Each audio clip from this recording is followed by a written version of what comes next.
말씀을 가지고 두 가지 질문하겠습니다. 첫째 질문입니다. 여러분 은행 계좌에는 돈이 얼마나 쌓였습니까? 오늘 여기 그 보물을 땅에다 두지 말고 하늘에다가 쌓으라고 예수님 말씀하시는데 우선 여러분들의 은행 계좌에는 돈이 얼마나 들어있습니까? 둘째 질문입니다. 하늘에 쌓아둔 여러분의 보물은 얼마나 됩니까? 두 가지 질문을 오늘 말씀을 읽을 때 생각하게 됩니다. 여러분 혹시 두 계좌가 다 텅텅 비어 있거나 그러지 않으십니까? 정말 오늘 이 말씀을 우리가 대하면서 나의 그 하늘 계좌, 하늘 계좌에는 무엇으로 금액이 올라가는지 그것도 좀 잘 모르겠는데 정말 우리의 하늘 계좌는 어느 정도일까 생각해 보게 됩니다.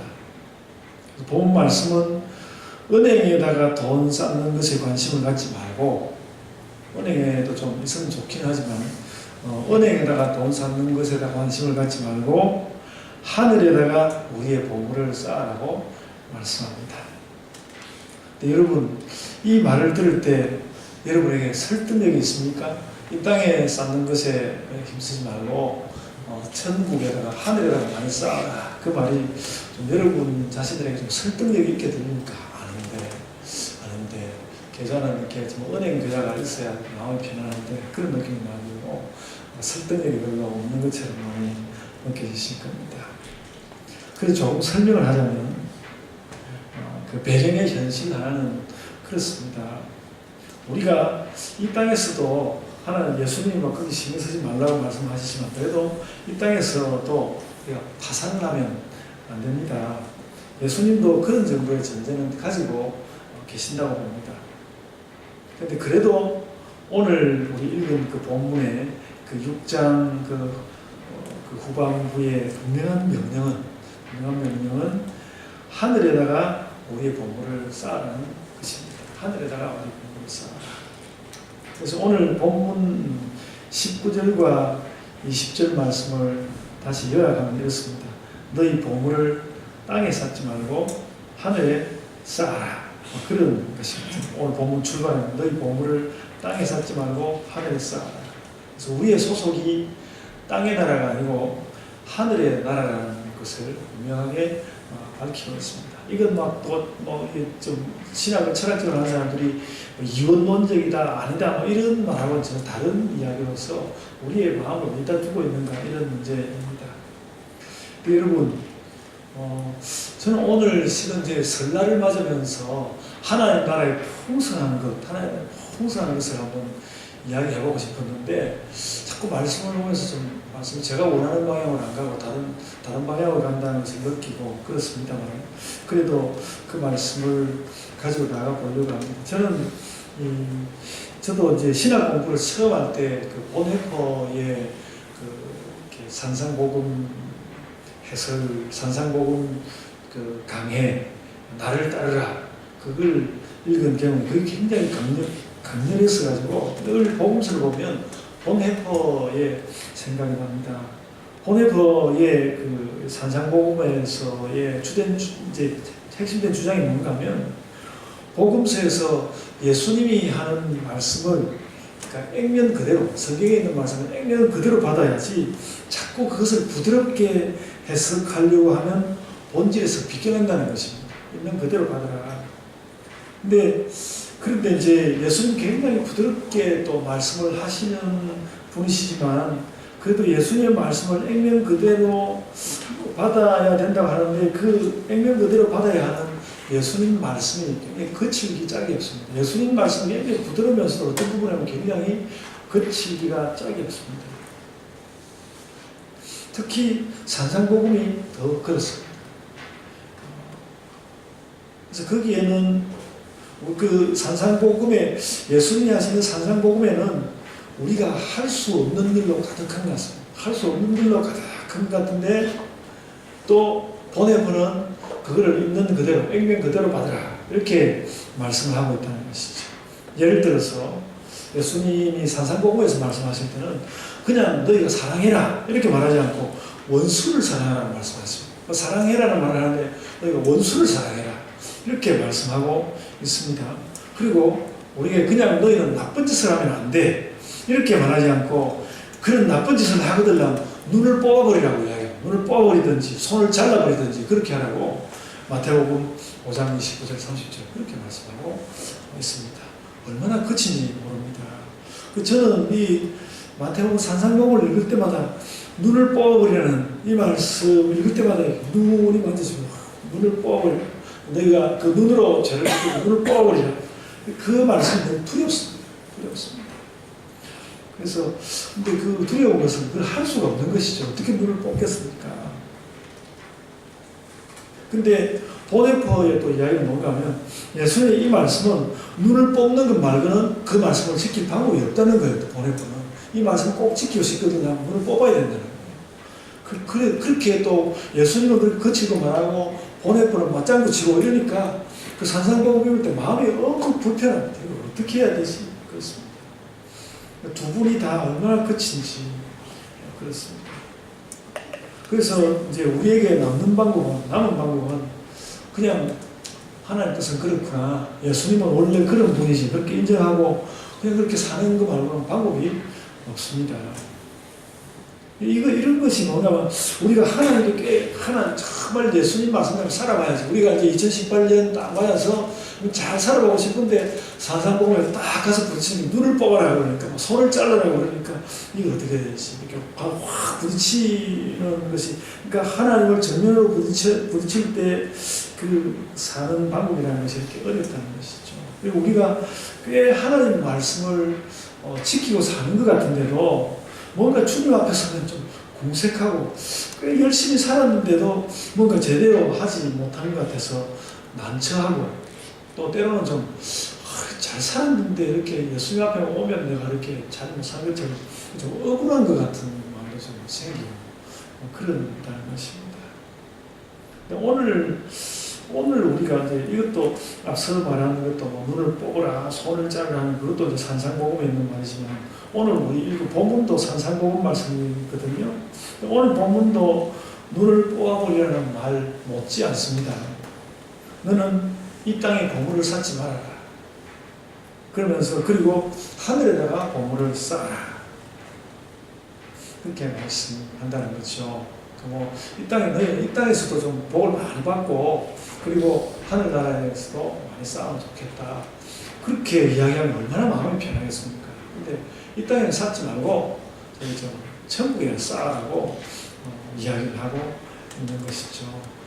그래서 이제 제 자신을 이야기하고 수십 년 동안 그러니까 처음 예수님 믿을 때부터 이 성경 구절이 스트레스가 수십 년 동안 그 말씀대로 하지 못하는 것 때문에 스트레스를 받았는데 이 말씀을 오늘 또 이렇게 나누게 되었습니다. 제가 그 좀 더 성경을 이렇게 본문을 정하기 전에 자세히 읽어와서 이 본문을 피해갔을 수도 있는데 피하지 못했어요. 그냥 이 본문으로 들어왔습니다. 제가 아까도 말씀드렸지만 이번 주 설교를 원래 계획할 때는 제 생각이 이런 게 아니었거든요.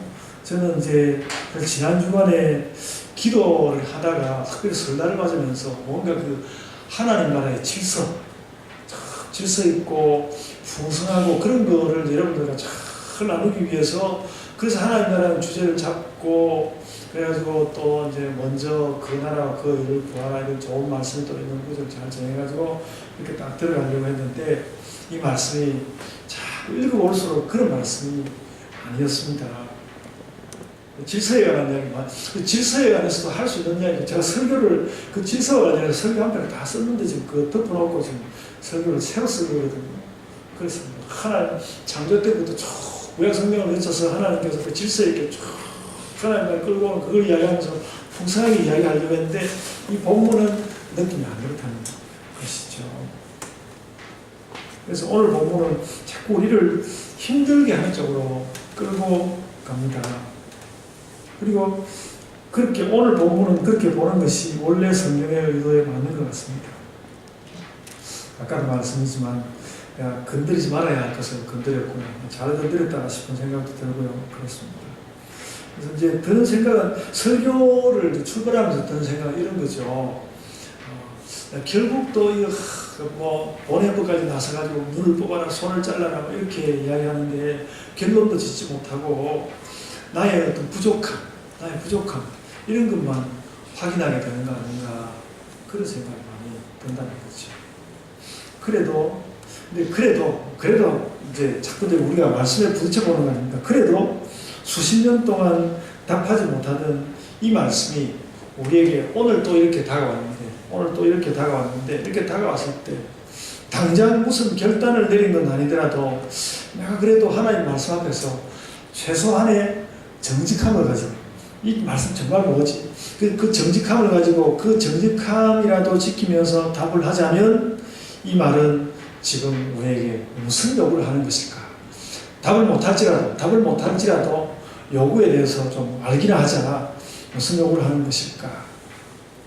그것이 오늘 제 설교 말씀의 질문입니다. 정직한 말이라도 가지고 이 말씀 무슨 말인지 뜻이라도 좀 알아두자.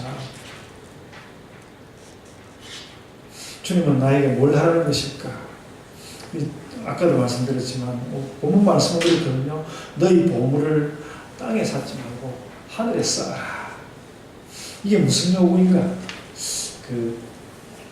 땅에 쌓지 말고 하늘에 쌓아라. 이 말의 깊은 뜻이 무엇일까? 무슨 요구일까? 그런 생각을 하자마자 제게 떠오르는 구절이 있었습니다. 그 유명한 비유의 말씀이 많은 마태복음 13장 44절에 이렇게 말씀했습니다. 천국은 마치 감추인 보화와 같으니 사람이 이를 발견한 후에 숨겨두고 기뻐하며 돌아가서 자기의 소유를 다 팔아서 그 밭을 사느니라. 이렇게 말씀하고 있습니다. 오늘 말씀에 상당히 가까운 말씀이죠. 마태복음 13장 44절의 짧은 비유입니다. 그런데 이 비유도 뜯어보면 그 내용이 확실히 좀 충격적입니다. 그냥 이대로 지켜야 된다는 생각을 조금이라도 하면서 읽으면 그 마태복음 13장 44절 이것도 읽기가 엄청나게 불편합니다. 이 말씀은 그냥 자기 소유를 팔아서 그 밭을 산다 이런 말이 아닙니다. 그냥 내 소유를 좀 팔아가지고 밭을 사느냐 이런 말이 아니라는 거죠.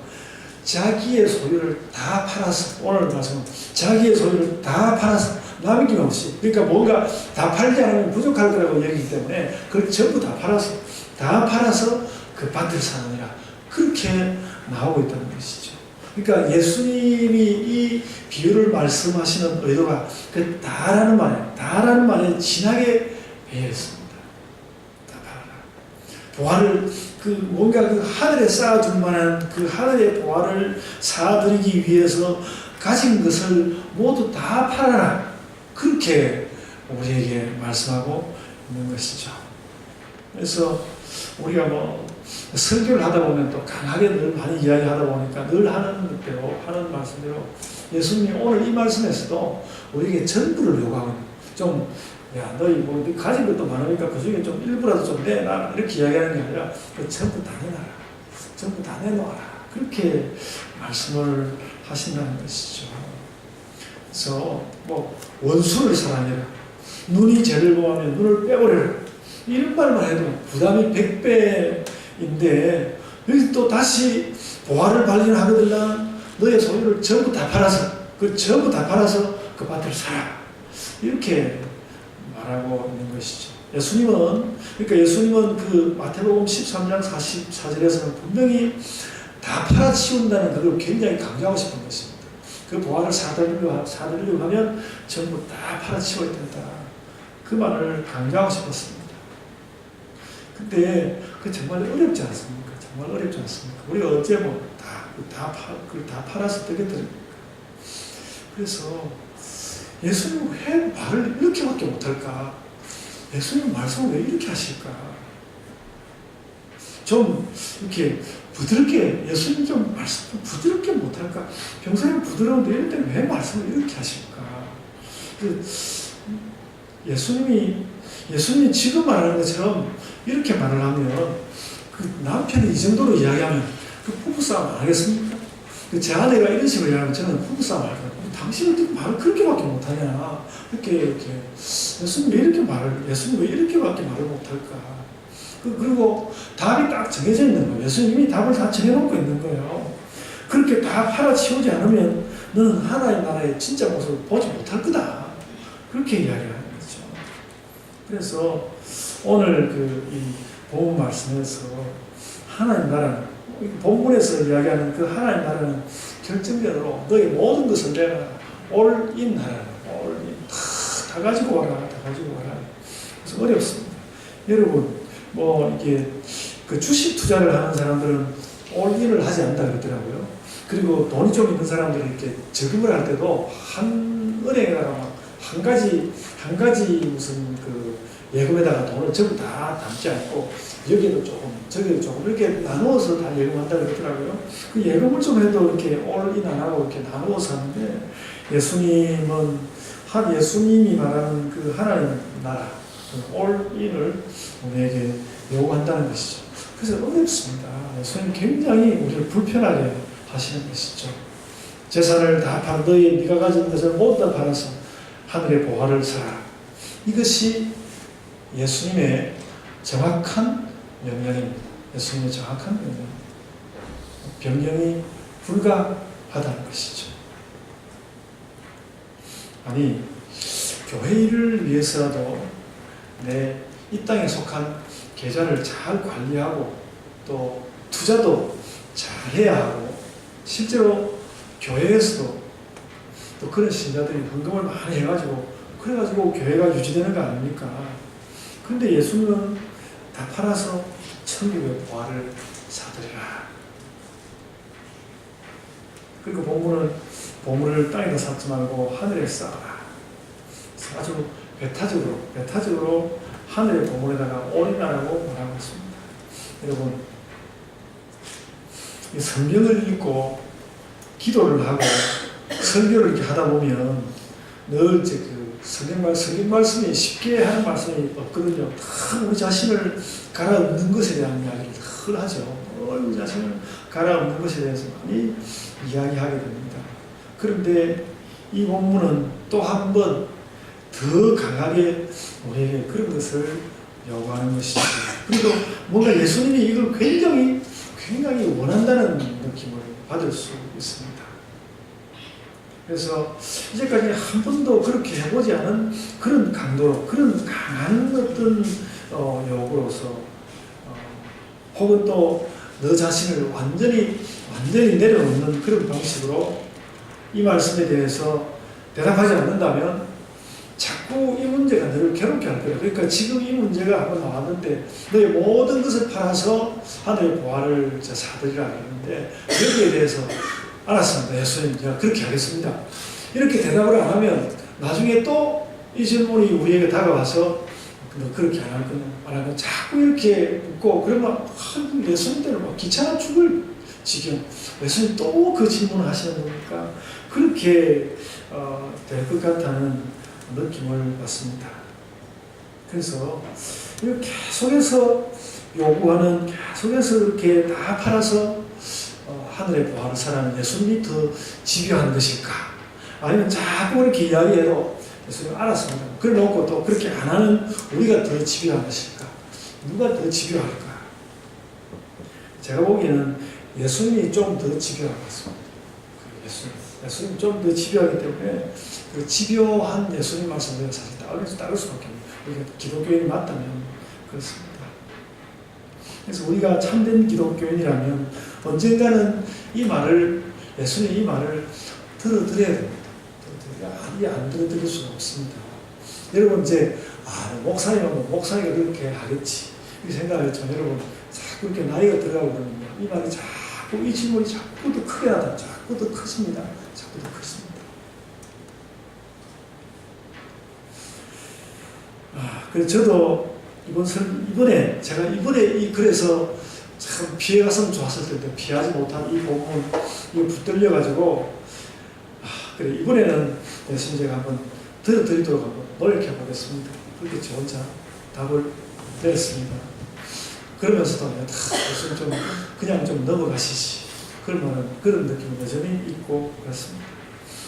그러니까 제가 오늘 이제 설교 제목을 하나님 나라 하나님 나라 그랬는데 하나님 나라는 하여간 우리에게 집요하게 우리의 모든 것을 내어놓은 것을 요구합니다.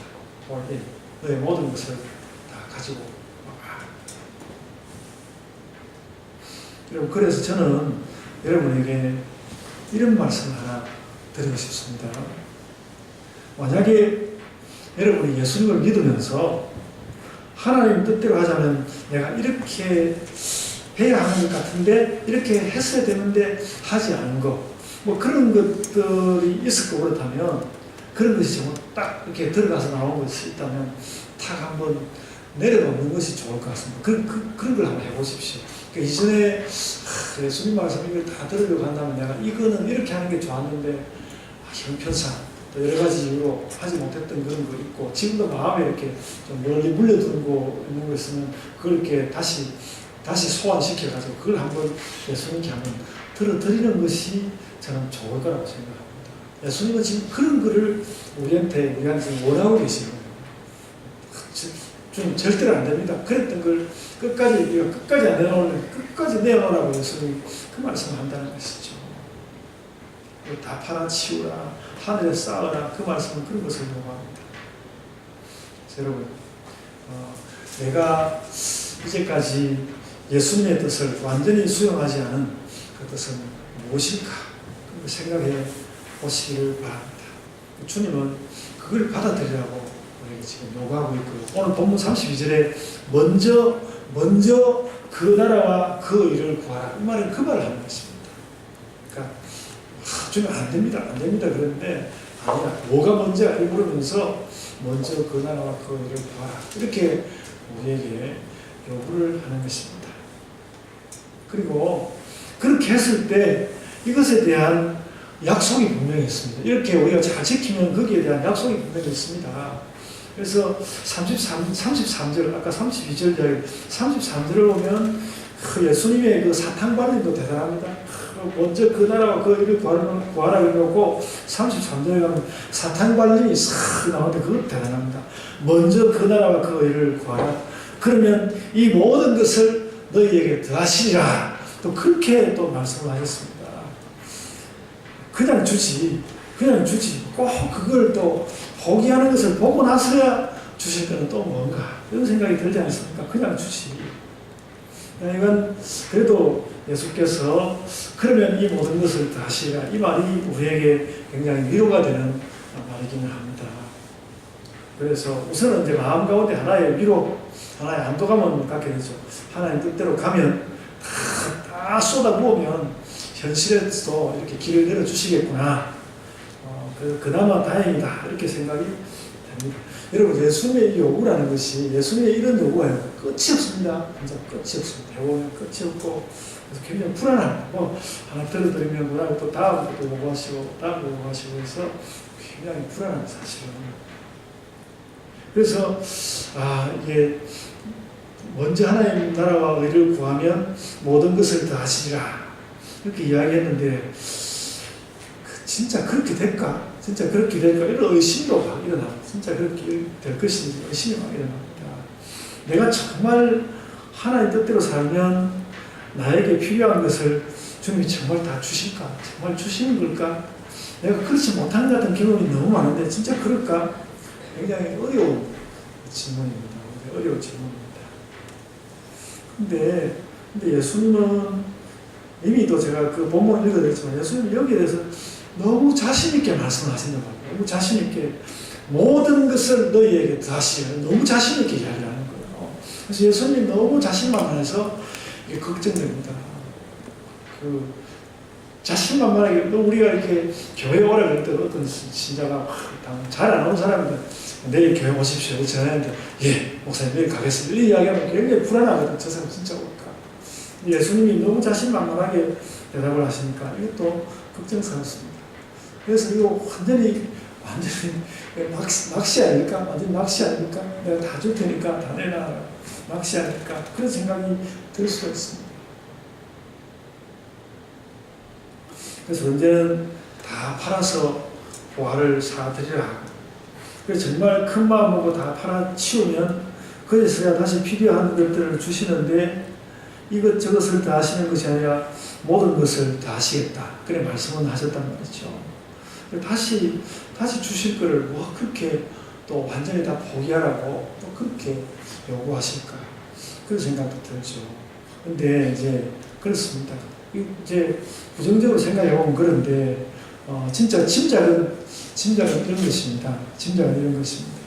아마 하나님 나라를 위해서 모두 포기하고 하나님 나라를 위해서 모두 포기하고 모든 것을 다 팔아치우고 난 후에는 그 후에는 세상의 어떤 것을 받을 때 하나님의 필요한 것을 채워주신다고 하지 않습니까? 그 필요한 것을 채워주시는 그것을 받을 때 그 받는 느낌이 굉장히 달라지는 것입니다. 굉장히 다르게 우리가 받을 수 있고 그것이 우리가 아주 엄청난 이전에는 알지 못했던 세상 사람들과 같이 뭔가 그 세상의 것을 받는데 그 받는 느낌은 아주 다른 그 무엇이 저는 있을 거라고 생각합니다. 저는 그런데 그렇게 좋은 것을 별로 받아본 경험이 별로 없어가지고 여러분들에게 좀 설명을 해드릴 수가 없습니다. 오늘 이 말씀을 읽었으니까 저는 열심히 노력해보고 진짜 어떻게 좋은지 다 포기하고 나서 주님께서 또 다 보태주시는 걸 받을 때 진짜 그게 어떤 것인지 그 경험을 여러분들도 제게 이야기해주고 저도 여러분들에게 이야기하고 그런 기회가 있으면 좋겠습니다. 그래서 이제는 제가 예수님의 이 말씀에 대해서 한번 응답해 보려고 합니다. 예수께서 눈을 뽑아버리나 이런 부분에 대해서 눈이 안 뽑히기 위해서라도 예수님 말씀을 다 들어드리고 그다음에 손을 잘라버린다고 그러니까 손을 안 잘리기 위해서라도 전부 그냥 예수님 말씀을 다 들어드리는 그런 노력을 해보려고 합니다. 아멘. 지금 제 이야기가 너무 재미가 없으시죠? 너무 무거워가지고 아멘도 안 하고 싶고 그러시죠. 여러분 이제 더 좀 이제 이야기를 좀 한마디 더 해보면 여전히 이제 두려운 것은 뭔가 하면 우리가 아는 그 사도들 있지 않습니까? 바울 사도, 또 베드로 사도, 또 다른 사도들이 자기 다 버렸거든요. 전부 버렸어요. 전부 다 버렸는데 그 베드로 사도나 바울 사도를 이렇게 보면 정말 현실적으로 저 사람들이 뭐 돌려받은 게 뭐 있나 그런 생각이 들지 않습니까? 바울 사도가 뭘 돌려받고 베드로 사도가 뭐 돌려받았습니까? 그래서 또 한편 이거 진짜 낚시 아닌가 그런 느낌이 있습니다. 그래서 정말 내가 예수님 이 이야기를 액면 그대로 다 받아도 내가 무사할까? 난 정말 예수님 이야기를 다 들어드리고 나면 완전히 나는 몰락해버리고 끝나는 거 아닐까? 내가 무사할까? 그런 생각이 그게 이렇게 우리가 진지하게 할 수는 없어도 그런 생각이 우리 마음 한쪽 구석에 자리 잡고 주님 진짜 그 말 들으면 완전히 쫑나는 거 아닙니까? 끝장나는 거 아닙니까? 그런 생각이 난단 말이죠. 그런데 이렇게 하는 것이 하나님 나라를 맞이하는 특수한 방법인 것 같습니다. 예수님이 그런 방법을 우리에게 요구하고 있는 것 같습니다. 그러니까 이것은 이제 좀 우리가 이제 예수님 말씀을 잘 듣는다는 그 현실로 생각을 해보면 우리가 양다리를 걸치고 어떤 때는 땅에 있는 것으로 채우고 어떤 때는 또 하늘의 것을 가진 것처럼 좀 우쭐해하면서 그런 식으로 내 길을 가지는 못한다. 예수님이 나는 그런 거는 허락할 수 없다는 것입니다. 양다리 걸치고 어떤 때는 세상에서 출세한 것으로 남들한테 모양 들어주고 또 어떤 때는 내가 누군데 내가 예수님 잘 믿는 사람이 이러면서 또 이렇게 우쭐해하고 그런 식으로 기독교인이 살아가는 것 나는 그 예수님이 그것이 별로 기쁘지 않다는 것입니다. 나는 그런 것을 별로 기뻐할 수가 없다. 그 이야기를 하는 것이죠. 그래서 오늘 이 말씀은 제가 뭐 쉬운 이야기를 너무 빙빙 돌아서 이렇게 이야기를 했습니다. 간단하게 말하자면 오늘 그 하나님 나라 이야기를 하면서 예수께서 우리에게 하시는 말씀은 간단하게 선택에 대한 요구입니다. 우리에게 선택을 요구하는 것입니다. 근데 그 선택이 굉장히 어렵단 말이죠. 제가 이렇게 설교를 참 이야기하는 것은 이 선택이 어렵습니다라는 뜻입니다. 너는 땅에 속하느냐 하늘에 속했느냐 선택해라. 너는 하늘에 속하고 싶으냐 땅에 속하고 싶으냐 선택하라. 그 이야기를 하는 것이죠. 그래서 오늘 본문 24절에 그 이야기를 했습니다. 그래서 본문 24절에 그 이야기를 했어요. 한 사람이 두 주인을 섬기지 못할 것이니 혹 이를 미워하고 저를 사랑하거나 혹 이를 중히 여기고 저를 경히 여기니라. 너희가 하나님과 재물을 경하여 섬기지 못하느니라. 그렇게 말했습니다. 여기 하나님과 재물이라고 이야기했지만 그뿐만 아니라 우리가 늘 그 하나님 편인지 세상 편인지 선택해야 될 때가 늘 있는데 늘 바른 선택을 하면서 살아야 한다는 것이죠. 그렇게 해서 우리가 하나님 나라에 올인하기로 작정하면 그것이 바로 하나님 나라를 대하는 정당한 방법이다. 그래서 선택을 딱 하고 이제 먼저 선택하면 거기에다 모든 것을 투입하는 것, 그렇게 하는 것이 하나님 나라를 받아들이고 하나님 나라를 살고 싶은 사람이 사는 방식이라는 것입니다. 어렵죠. 그래서 아까 말씀해도 먼저 그 나라와 그 의를 구하면 이 모든 것을 더하시리라 그렇게 말씀하긴 했는데 이 말씀을 아무리 읽어봐도 이것은 하나님께서 나중에 되돌려 주시는 것보다는 어쨌든 일단 네 걸 다 가지고 와봐. 거기에 훨씬 더 강조가 들어가 있는 것 같습니다. 그래서 여러분 제가 이제 별로 시원한 해결책도 아닌데 그래도 여러분에게 할 수 있는 여러분에게 권고하는 행동 방안은 이런 것입니다. 이 말씀 오늘 이 본문 말씀 부딪혀서 제가 여러분에게 드릴 수 있는 방안은 뭔가 하면 그러니까 될 수 있는 대로 빨리 올인하는 것이 신상에 좋다는 것입니다. 빨리 올인해라. 그러니까 그 왜 그런가 하면요. 이렇게 제가 지금 이제 목사로서 60이 돼가지고 올인하겠다 그러니까 60에 올인하면 제가 남은 게 얼마나 된다고 전부 다 올인하고 나면 나중에 예수님이 돌려주려고 하면 벌써 이 세상에 없을 가능성이 많지 않습니까? 빨리 젊을 때 주님께 다 드려야 나이 들면서 예수님께 돌려주시는 좀 받고 그렇죠. 그래서 올인 안 하는 것이 아니라 올인 할 생각이라면 빨리 제가 여러분 이 이야기를 하면서 젊을 때 헌금 많이 해라 그런 이야기 하고 싶어서 이런 이야기 하는 거 아닙니다. 그런 이야기 아니고요. 저도 제가 올해 정말 환갑을 맞이하는 그런 늙은이가 되는데 정말 이 60이 와서 정말 후회되는 문제는 이 문제입니다. 내가 왜 젊어서 예수께 올인을 못했을까? 그거 어렵죠. 젊을 때 다른 목사님들도 그 이야기를 했을 텐데 올인 그 이야기를 그렇게 제가 세밀하게 진심으로 듣지를 못했던 것입니다. 한시라도 빨리 올인하는 것이 좋다는 것입니다. 그러니까 이렇게 올인하지 않으면 그 문제에 자꾸 시달리게 될 것입니다. 사람에 따라서는 또 이렇게 굉장히 낙천적인 사람은 목사님 저는 그런 거 안 시달립니다. 저는 괜찮습니다. 이런 이야기를 하는 사람도 있을 것입니다. 근데 별일 없을 때는 괜찮은데 뭔가 살다가 인생이 문제가 될 때마다 우리는 이 질문을 묻게 되는 것입니다. 그래서 이 문제가 여러분, 저는 지금 그렇지 않습니까? 저만 그냥 여러분 다 같이 그런데 이렇게 갈매동에다 이렇게 교회를 이렇게 새로 교회를 세웠는데 지금 이 상황에서 어디로 어떻게 가야 할지를 이제 생각하게 되는데 그러면서 오늘 이 말씀을 가서 보니까 그렇지, 내가 왜 젊을 때 올인을 안 했지? 이런 생각이 든다는 것입니다. 여러분을 이렇게 억압하고 누르고 협박하듯이 빨리 올인하는 게 좋을 걸 이런 이야기 하는 것이 아니라 그냥 여러분에게 제 그 삶의 경험으로서 권고해 드리는 것이 좋습니다.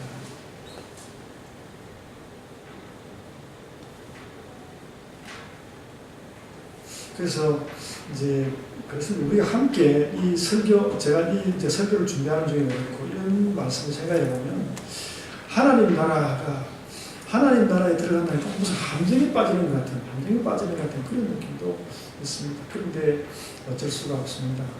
우리가 사는 세상을 살아왔단 말이죠. 살아보고 하나님께 올인하지 않고 이렇게도 해보고 저렇게도 해보고 그렇게 하는데도 이게 아니다 싶으면 하나님 나라에 올인하는 것이 맞다는 것이죠. 맞습니다.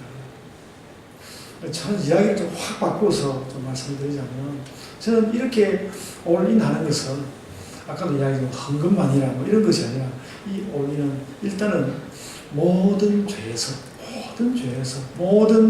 죄와 우리의 어떤 이기적인 도모에서 이기적인 쾌락에서 나를 완전히 격리시키는 것이라고 합니다. 무슨 또 금욕주의를 이야기하는 그런 건 아니고요.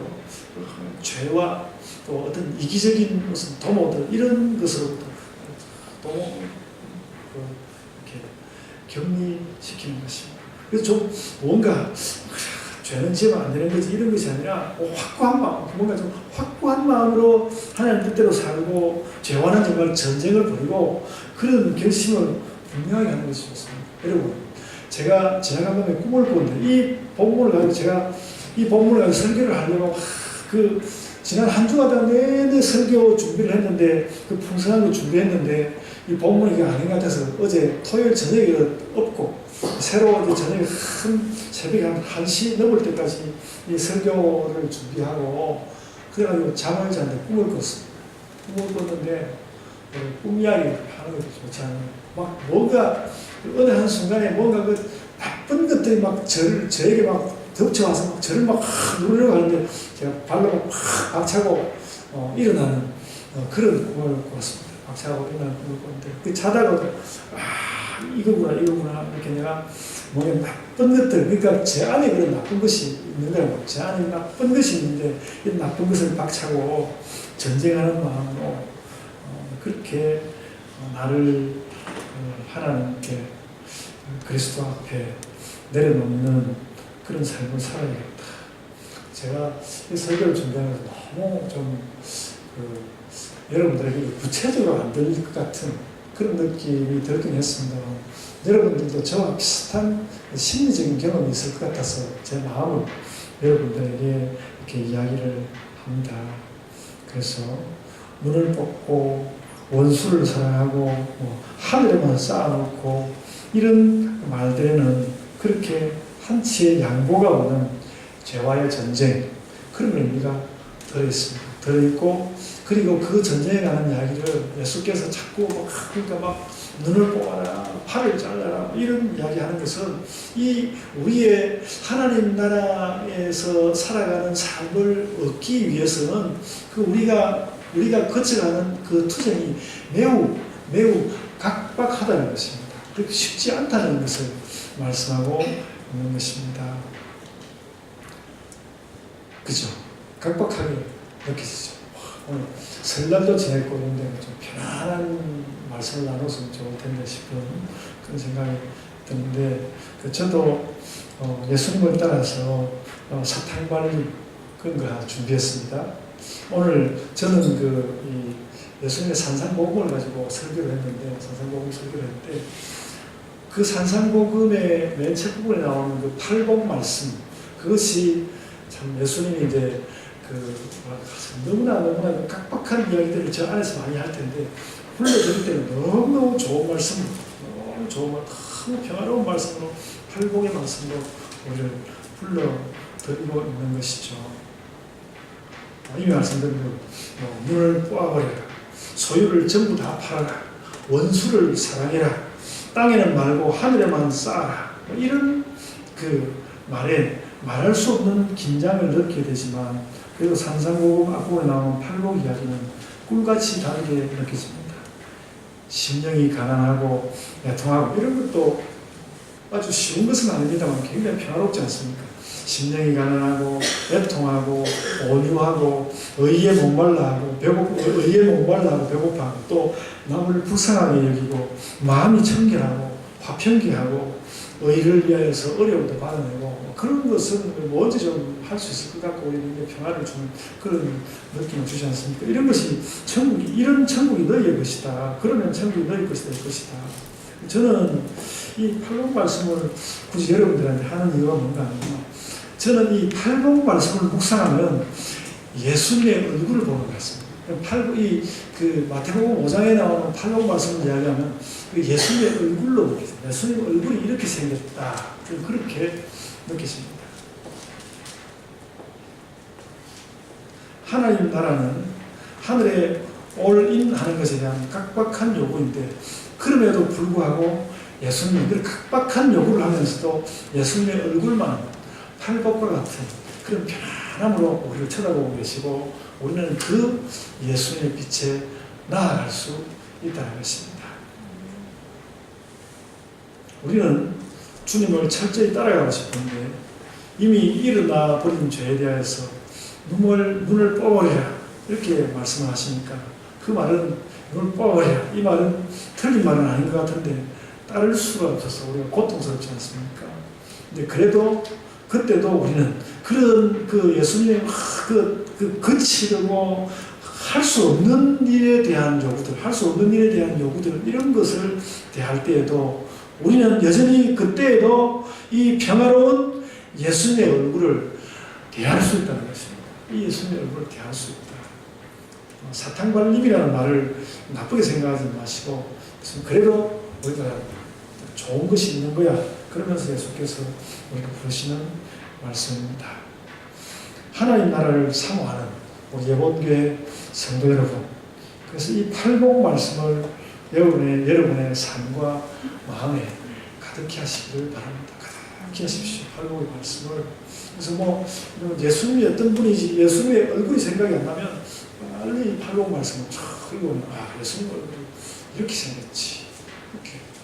우리는 그림을 그리면 눈, 코, 귀, 입 그리겠지만, 우리 이제 예수님 얼굴을 그릴 때는 마음이 가난하고 이렇게 이제 출발하면 좋겠다는 것이죠.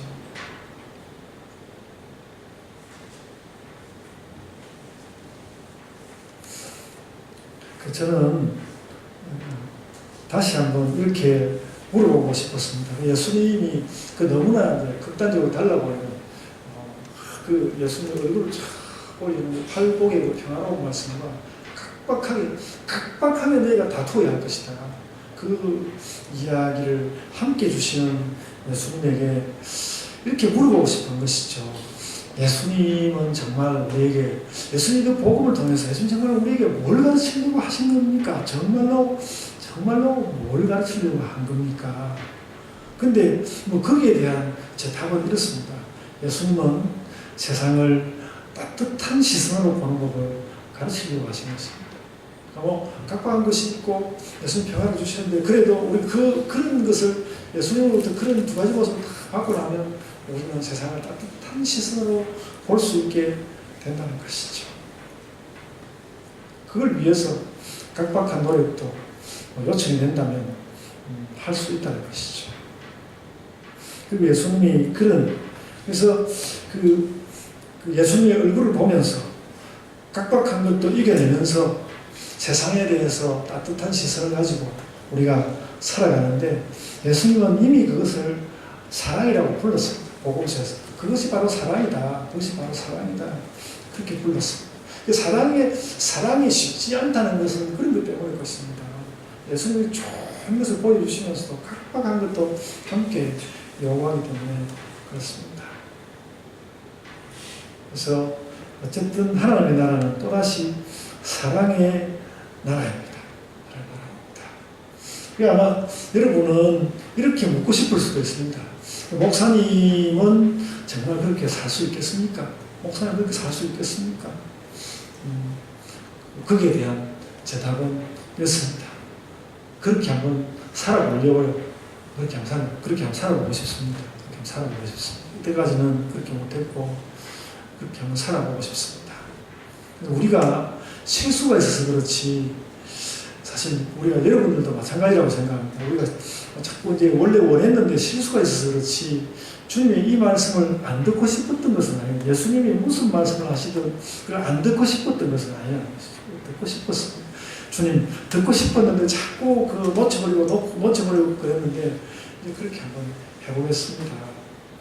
그렇게 오늘 말씀을 정리하고 싶습니다. 그럼 이제 말씀을 맺어야 하겠습니다. 아까 이야기대로 우리의 삶이 자꾸 뭔가 문제에 부딪힐 때 우리는 눈을 뽑아라, 손을 잘라라, 원수를 사랑해라, 모두 팔아치워라, 하늘에만 쌓아라, 이런 말에 응답하지 못한 우리를 자꾸 되돌아보게 되었습니다. 그리고